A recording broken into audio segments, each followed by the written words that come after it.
Vulgariser et promouvoir la notion de paix au Gabon, tel a été le but de la caravane motorisée initiée par l'association Les Soldats de la Paix, dont les points du circuit visaient les différentes artères de Libreville.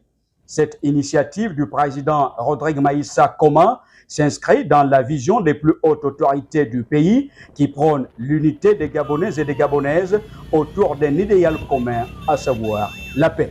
Bon, c'est vrai que c'est novateur, on l'a constaté durant notre caravane. Les gens étaient émerveillés, c'est la première fois pour eux de voir autant de motards.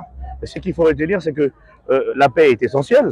Et c'est, je pense, la manière, vous comprenez, pour cette association de motards, de participer à la vulgariser via l'instrument qu'ils ont, donc notamment la moto.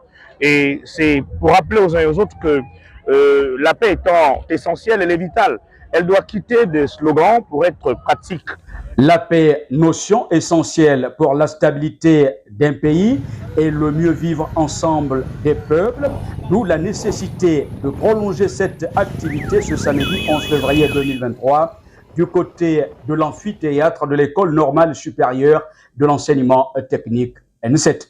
La pratique, c'est évidemment ces actes qui doivent être posés, tels que cette caravane que nous ouvrons, qui annonce un événement demain à l'amphithéâtre de l'N7, où là encore, nous profiterons du canal de la sensibilisation pour appeler les uns et les autres à magnifier cette paix qui existe au Gabon et qui est d'ailleurs pour le Gabon une culture nationale.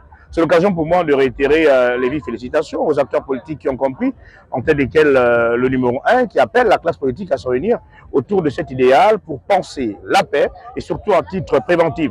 Et pourquoi pas, je n'oublierai pas le Premier ministre qui lui aussi, lors de son passage à l'Assemblée nationale, a pensé qu'il fallait prier pour la nation.